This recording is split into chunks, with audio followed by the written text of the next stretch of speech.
Bonjour tout le monde et bienvenue dans le Copilot News. Cette mois-ci, c'est surtout des changements artistiques ou esthétiques que Microsoft est en train de faire parce que les nouveautés, c'est un peu limité. Je suis maintenant sur la page Copilot Chat et vous voyez à gauche que les boutons ont changé un peu d'emplacement.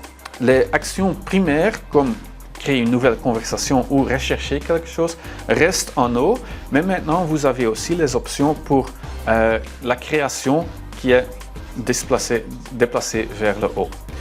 Une nouveauté, c'est le Library. Là, on va en fait voir toutes les pages ou les images que vous avez créées avec les conversations chat ou avec les créateurs d'images qui se trouvent donc maintenant sous Library. Les agents sont déplacés un peu plus bas et les conversations sont là-dessous. Finalement, quelque chose qui a un peu changé et qui peut être un peu bizarre, c'est que les applications se trouvent maintenant en bas, mais si vous avez épinglé des applications, vous ne les voyez plus. Il faut cliquer sur le bouton Applications pour que la liste des applications épinglées vont apparaître. J'ai vu aussi dans une autre version que ce bouton Application est mis à côté du nom de l'utilisateur, donc c'est à vous d'un peu voir où se trouvent les nouvelles fonctionnalités. Autre nouveauté, c'est des nouveaux agents que Microsoft a ajoutés quand je vais vers mes agents, ma liste ou mon magasin d'assistants, maintenant c'est assistant aussi. Dans la liste créée par Microsoft, vous allez voir qu'il y a certains nouveaux agents comme le agent du peuple, people, skills, workflows, etc. Ce sont de nouveaux agents avec des fonctionnalités dédiées vers rechercher de l'information sur vos collègues par exemple ou créer des flux d'actions, créer des pages SharePoint, etc. Vous voyez un bouton qui s'appelle Frontier, ça veut dire que c'est un peu bêta.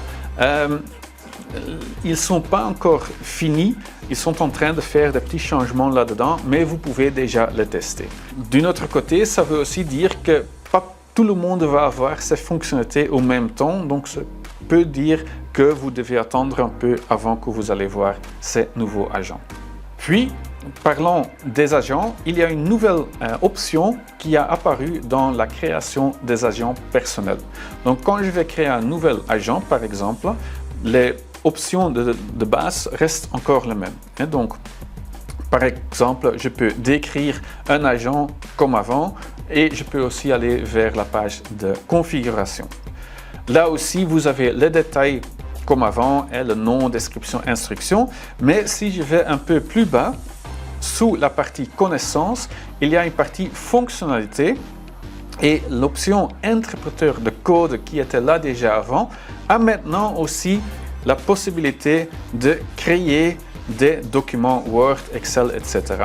Alors, la différence, c'est que c'est maintenant une option qu'il faut activer. Donc avant, vous pouvez créer un agent et lui dire qu'il doit créer des documents Word, créer des présentations par exemple.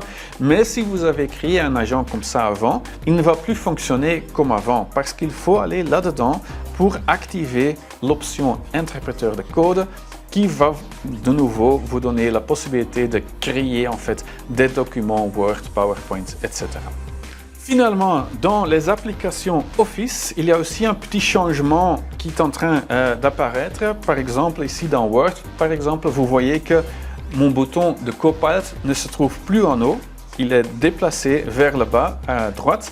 Et là, j'ai un nouveau bouton Copilot qui a apparu.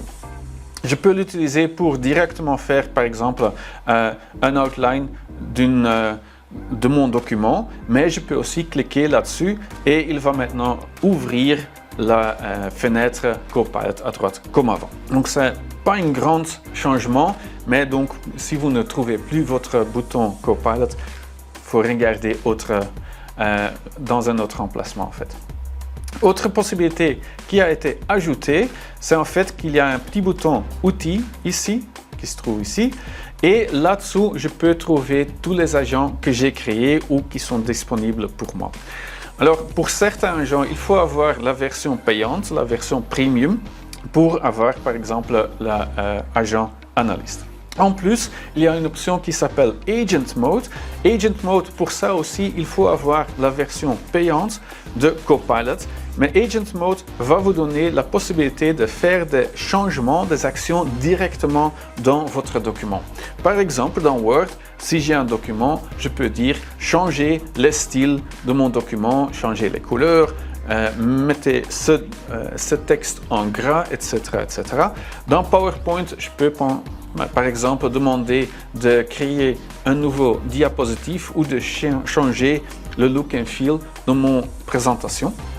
Ou en Excel, je peux demander de créer une formule et de l'ajouter directement sur ma feuille.